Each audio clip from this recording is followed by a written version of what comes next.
Hello, coaches. Welcome back to another episode of Coach Better Spotlight. My name is Kim Cafino, and I've worked with hundreds of teachers, coaches, and leaders in schools around the world to help them create thriving and sustainable instructional coaching programs. And I'm on a mission to help you coach better. Wherever you are in your coaching journey, come learn with us in one of our courses for instructional coaches or our private mentoring packages. Join our global Coach Better community and find all of our resources for instructional coaches on our website at coachbetter.tv. If you have a question you'd like to hear us answer or a topic you'd like us to discuss, please drop us a line on our website at coachbettertv/ask, join our Coach Better Facebook group, or find us on social media at Eduro Learning and send me a DM. Don't forget to subscribe to the channel to catch all of our latest episodes here on YouTube. Today's episode is part of our series featuring coaching conversations with one of my amazing clients, Marcie Lewis, who at the time of recording was in the middle of the Coach Certificate and Mentorship Program working with mentor Diana Beabout. Huge thank you to Marcie for being willing to record this session and share with all of you. Over the years, I've had many requests to see and hear what a coaching conversation looks like in practice. This can be really hard because for the most part, those conversations need to be private and confidential.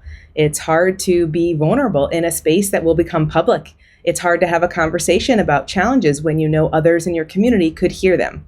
But Marcie has very generously allowed us to record this coaching session so you can get a peek into what those conversations look and sound like. This is part of a series featuring coaching conversations all season. So if you like this one, keep your eyes peeled for the rest in the series. I am so excited to share this specific conversation with you because Marcie is going through a very specific challenge that is actually common to quite a few of the Coach Global Cohort members. She is a PYP coordinator and a librarian in her school. She has two roles, and she wants to bring more of a coaching lens to the PYP coordinator role, which is something that many of our participants in the Coach are talking about, the blend between coaching and coordinating when you're in a curriculum coordinator role. However, there is a long-standing history in the school community about what the PYP coordinator does, so shifting that perspective of the role is a challenge. In this conversation, we're focusing on how to broaden the scope of her role to include more coaching conversations around teaching and learning, and less around PYP documentation and accountability. If you are a program coordinator who wants to expand the vision of your role to include more coaching, this is the episode for you. If you want to dig deeper into everything we talk about in the call, join us for the next cohort of the Coach Certificate and Mentorship Program. This is exactly how Marcie got started, and it's the foundation we're using for this call to identify specific next steps for her school. Before we jump into the clip from this call, I would like to invite you to look for the moments where I'm using questions to better understand the specifics of the challenge, paraphrasing to clarify understanding, and offering specific options in a consulting stance to see if there are strategies she can apply that will help her reach her goals. As we move through the conversation, I'm continually stopping and inviting opportunities to dig deeper and identify what makes the most sense for her at this time in her context. At the very end of the conversation, we start thinking about how to actually make this happen, and there's opportunities to offer some critical feedback about realistic time management and implementation timelines. One important thing to note, Marcie isn't in my time zone in the Coach Global Cohort. She works with Diana in our Americas cohort, as I mentioned earlier. So this is the first time we've had a coaching conversation like this. I hope you can see how quickly we can build rapport, determine the specific challenges she's facing, and work towards some intentional and realistic solutions given her specific context. If you're curious if a single coaching conversation can have an impact, this episode will definitely help clarify that for you. At the end of the call, I'll come back with a few thoughts to wrap up the episode. If you want to hear the full conversation, subscribe to Coach Better wherever you get your podcasts. So tell me a little bit about what's going on and kind of where you're at. Yeah, so I've been in this new role now, I guess, for about half of the year since September, and things are going well. I am kind of still divided up between library, PYP, and then the library really incorporates a lot of ICT stuff as well. So that's been great because it's given me a lot of buy-in to classrooms. As a PYP coordinator previously, I was teaching grade 6, and then I would just meet with people like on a prep and co-plan with them. So this way I can actually get into classrooms a lot easier. Mm-hmm. So I've gone in and done lessons connected to research skills. I've gone in and I'm doing coding and robotics lessons in classrooms, Nice. just like trying to find things that teachers need support in teaching and going in and like kind of building those relationships that way. Mm-hmm. My school is fairly small and we don't have a lot of teacher turnover. So I've worked with most of the people for like 15 years. There's a few newer people, but for the most part, we all know each other really well, which is great. But I think it also, people are very comfortable and like we all kind of like know what each other like we're almost too comfortable with each other in some respects. So another thing that we've done this year is we started peer observations. So everyone made a peer observation poster and put it outside their classroom with what their kind of goals for the year were.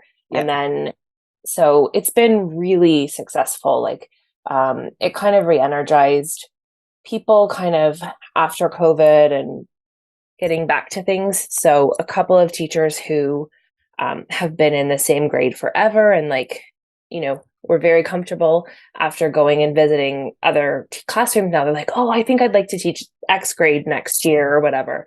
Awesome. So that's been really positive because that kind of discussion wasn't happening before. So I think we've got some like momentum starting, which is great. And has that made it easier to be in other people's classrooms, or was that always easy in your setting? It's not that it was difficult. People just didn't do it because we're all so busy. It wasn't a priority. So I think once it became kind of like a priority, then people really enjoyed it. And everyone always teaches with their door open. Like nobody's protective or anything of like, but it was one of those things like it wasn't on the list of things to do, so it didn't happen. Right. So I think in kind of making it a little bit of a priority this year, people were like, oh, this is kind of fun. That's awesome. And yeah, so that went really positively. So we did like a really great round of that before Christmas. And then we're in like report card writing season right now. Sure. So that people haven't been in and out, but I think like probably toward the end of February, we'll kind of encourage people to like go do a follow-up visit or, try a different classroom. So that whole concept is so nice for building capacity and building understanding of what other people are doing and getting inspiration. So I think like you have such a good in with that. And your intro that you just kind of talked about where you're at, it connects very clearly to the very first question that you asked me, which is how to shift the focus of the relationships you have with people in a professional context. So tell me a little bit more about that. Does that kind of ping back to we know each other a little too well that you were saying before? Yeah, so I think some of it is that. And then I feel like as the PYP coordinator for so long, I really didn't have time to do much more than like the basics. And so people just kind of got used to that's what my role was, because that's how it had been done for so long. And because so many people have never worked anywhere else, they don't know what it could be. Yep. So they think that what I was doing was what the PYP coordinator is supposed to do. Right. And so I don't think they have like, I'm always like very future focused and like, what could it be? And so I have these dreams and aspirations for what the role could be. And because no one else lives that, like that's not on their absolutely visioning list. Yes. So I get it. It's not so yeah, they just haven't they just think that like what we've always done is great. And Yes. so, So you're not you know, struggling they, with people not be happy with what you're doing. People are happy with what you're doing, but you want to make it more than what that is.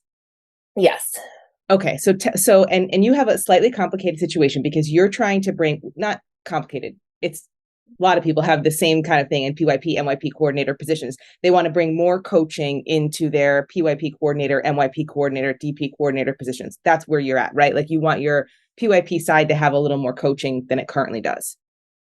yes, yes. So I definitely see how I use a lot of coaching skills in my role. Even though like I'm not the PYP coach, like I don't need Yes. that title. Yep. Um, but at the same time, like because we're an independent school and we're fairly small, there's not a lot of movement in and out. Like I feel like I have this like responsibility, and the IB has moved to this like developmental kind of approach to kind of be that coach and like, okay, what can we do next? Like, what would you like to get better at in terms of PYP? And so That's it's just trying awesome. to like shift people from just seeing me as the like accountability person, like, did you fill out your Yes. planner correctly? To like, actually, let's look at like agency and like, what are you doing to like, and like, how could it look different? And how could we give more choice in this unit? And, what Okay. might it look like if X? Gotcha. Okay. So tell me a little bit about what you're doing already that is successful. And then I want to hear, after I hear a little bit about that, then I want to hear, like, what do you want to be doing? And then we'll strategize. Yeah. So I think my teachers feel like I'm supportive in terms of keeping them like accountable and like on track. And if they need anything, making sure that they have the resources they need and that kind of stuff, from like a PYP coordinator standpoint. Mhm. And then keeping kind of up to date on whatever kind of research or things that are new in IB. Like we do a really good job of kind of keeping that aspect going. Sure. But I think I would like to have a bigger focus on like teachers choosing a goal or something within the program itself to work on in terms of like curriculum and instructional practices. Nice. um the focus, I think, for a lot of people has been um in some other strategic priorities for the school, which is great over the last few years. And so I think like it's great to have those things, Sure. but I would love to see more people choosing to maybe make a classroom based goal as well. Absolutely. Yes. Okay. And have you had any, like, have you made any attempts at trying to talk people into this kind of environment? Have you shared your ideas? Like, have you gotten any feedback on kind of moving in this direction at all? Yeah, so I've really like at the beginning of the year, teachers set their professional goals for the year, and we use like Folio Collaborative to set them and track them and make them viewable to other people. And Got it. um, so people were instructed to choose 3 goals, and there was no more parameters given around that. Um, so I, as the PYP coordinator, just have to go with what people have chosen. Yep. And so, like, in our meetings, we'll kind of chat about what their goals were and how they're making progress on them. Um, but a lot of them don't necessarily connect to the PYP directly. Okay. So, So are or you if they saying, go ahead. do, they're not necessarily, um, like we use Toddle. So a lot of people are like, I want to get better at using Toddle, Sure. like use it more consistently. Um, and yes, I can support that. Yeah. Um, but like I would like to encourage people to get more into like teacher nerd stuff. Yeah. Okay. So, So what it sounds like is happening, teachers are setting goals, and please correct me when I get it wrong. Teachers are setting goals. You have access to all of those goals. You want to start conversations with teachers around their goals, but when you look at their goals, you're like, oh, this isn't really the area that I can support in. Well, there may be some areas you can support, and it's like, oh, that's just kind of the same old stuff. Yeah, sure, I can show you how to use Title, but like, I really want to dig deeper. Is that kind of what's happening? yeah, I Okay, would so I say have that's a great kind of synopsis. okay, so I have a couple of like thoughts that we could kind of paths we could walk down. And the first thought I have is, if this is where teachers are there ways that you can meet them where they're at? Even if the goal doesn't seem as like pedagogically nerdy or teacher nerdy as you want them to be, are there ways that you can reach into what they're already interested in and see if there's like a crack in the door, a crack in the window to expand that conversation? And so that might involve looking at those goals and seeing, okay, well, I see 5 that are kind of similar here. Maybe I can try this approach with these 5 and see kind of where these go. And that could also give you the opportunity, because you also mentioned um, trying to shift people's perspectives of you. That could also give you the opportunity to have similar conversations with people and get them to talk to each other. And that kind of can help shift conversation. So the first thought is thinking about something about like meeting people where they're at. That's the first thought. Let me get a couple thoughts out and then we can like pick them apart. Then I think another thought could be, while yes, I hear that you have the goals already written, sometimes always people make goals based on what they already know, right? And you have referenced a couple of times in our conversation today and the info that you sent me that people have been in the school for a while. They have pretty comfortable expectations of what everybody can do. So maybe they're making goals based on their experience at the school and not like the possibilities. So, in what way or how can you present more possibilities to teachers? And maybe this shouldn't be connected to their annual goal because that's already set. They've already worked on it. Like it's a formal thing. They have it. But maybe there's an idea for the rest of the semester, the rest of this academic year. You could start to like open up the possibilities.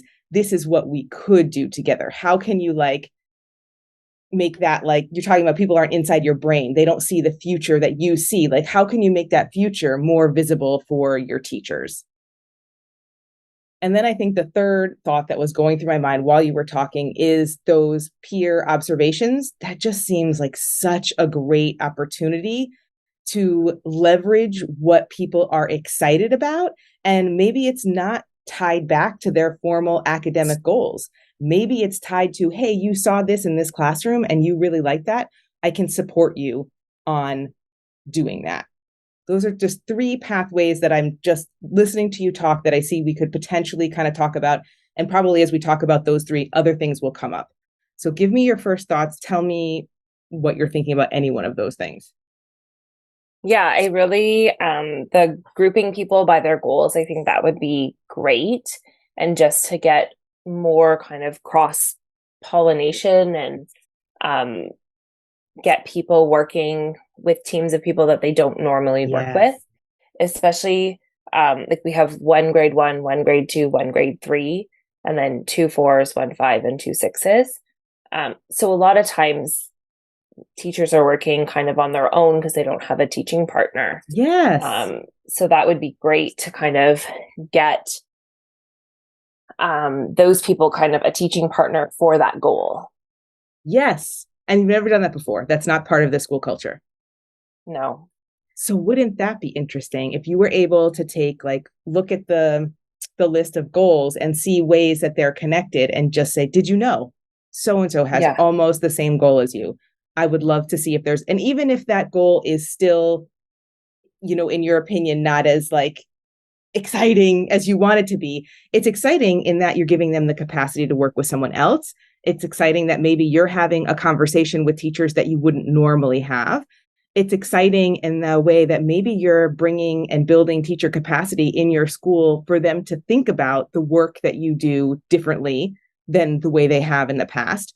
So doing something even as simple as that, like grouping concept, can be leveraged out in lots of other ways. Yes. Yeah, no, I think I can see that working well. And like we did share our goals um, at a meeting with everyone, but I think it's different when you see them written down and like someone has strategically gone and grouped them because people might have made connections in that moment, but it's not like they wrote down like, oh, Yes. Jenny has the same goal as I do so I think that would be really powerful. And you're familiar with these goals now. So do you feel like there might be some overlap, or are you thinking, when I go look, they're all going to be totally different? No, there definitely is some overlap. I would just have to like take some time and kind of chart them. Um, Yes. but there is definitely some overlap. And I think it may even be an interesting exercise if there are people that don't have a goal that connects to someone else's to have a conversation and say, like, we've got these teams. Is there some like, is there one of these that, you are actually interested in? It just didn't make your Nice. make your list. Nice. If there's a couple of outliers that like off the top of my head, I'm thinking, I don't think their goals might fit, but um, Yes. I And think, things change over the year, right? Like you maybe set a goal at the beginning of the year, but you learn new things, you experience new things, other things interest you. Doesn't mean you don't still achieve the initial goal that you set, but that also doesn't mean you can't join this other group and be exposed to another new idea or perspective or thinking about things. So that first idea of starting with the goals that already exist and then grouping people and then inviting people who are not in a group seems like a good way to start leveraging this first conversation. Do you think that might also help shift people's perspective of what you do and get to see you in a more broader light? yeah, for sure. I think seeing me work with groups of teachers that are not just like the grade 5 teacher or the music teachers would be good for them to see that like I'm not just the IB planner police. Yes, That's not the term I absolutely. want to use, but like I sometimes feel like, I'm just like checking in to make sure that they've got whatever they need to get done. Yep. Um, but seeing me like trying to support growth in general Yes. And rather that's, than yeah, just at the compliance. individual. Yeah, yeah, yeah. That is also, you're just about to start, you're in the coach and you're just about to start phase 3, or you're just starting phase 3 the last like 2 weeks or so. And that is a big part of phase 3, which is like transitioning your work with individuals to teams to build capacity to look at, okay, if you have good relationships with some individuals, how are we going to take these individual relationships and make it bigger than just one-on-one? Ultimately, no matter what the setup, and I know you don't have the title of coach, but in any school where you're trying to do coaching, it's probably unlikely that there's going to be enough coaches to work one-on-one with every single teacher, forever. Like maybe at the beginning of the program when people are not sure what coaching is, you can work one-on-one with lots of people. But as people start to build their understanding of what coaching is, they want to work with you more, it has to start becoming grouped, like whether it's team-based or whether it's goal-based, whatever the group might be. This is like the next level of skill, right? You feel comfortable in having one-to-one conversations. Now, how do you level those up and have group conversations and build that culture of coaching where we see we all are growing and learning and this person is here for our support? So I think that is another layer of excitement on this, is that it's not just you one-on-one trying to figure out how to shift relationships, but now it's on a bigger level with groups and teams. Yeah, no, I'm really excited about that. I feel Oh, like good. there's a lot of potential there. Hi, coaches. Now that you've heard this conversation, I hope you have a better picture of what a coaching conversation can look and sound like. Were you able to notice the way that paraphrasing helped build rapport, set the tone, and move the conversation forward? How slowing down and asking questions helped uncover exactly where the challenges were and identify the ways that aspects of the next step might already be visible in the work Marcie is already doing? One of the things I hope was visible is the way that once you are comfortable with the 3 coaching stances, consulting, collaborating, and coaching, you can move seamlessly between them as your coaching partner needs. Transitions can be smooth and natural, but as you work towards that point, you may need to be more explicit in your practice. If you are working on developing your coaching conversation skills, we have lots of opportunities for you to learn with us. We have a mini course called How to Have Coaching Conversations. We touch on this a little bit more deeply in our Getting Started as an Instructional Coach course, and we dive really deeply into coaching conversations in the Coach Certificate and Mentorship Program. Wherever you are in your coaching journey, we can support you in having better coaching conversations. Find all of the options at coachbetter.tv/learn. This was an especially great conversation to share because the ideas that were developed can be scaffolded over time. I was so excited when Marcie said that this would keep her moving forward until the fall. We recorded this in January. That's a good chunk of time to keep making progress. I hope you also noticed how we kept the approaches small and tangible with reminders to reflect, refine, and not take too big of a jump. Sometimes it can feel like things aren't moving nearly as fast as you want them to go. That's okay. That's part of the change process. If you feel like you could benefit from this kind of coaching conversation where your needs are the priority and you get the time and space to talk them through with an experienced coach, this is what I do. Come join me in one of our courses for coaches or start a private mentoring package right now, and the whole experience will be tailored to your needs. We have programs to support you in every stage of your coaching journey, from new coaches moving from the classroom to a coaching role, to current coaches ready to be more intentional and strategic in their practice, to experienced coaches ready to lead. Find them all at coachbetter.tv/learn.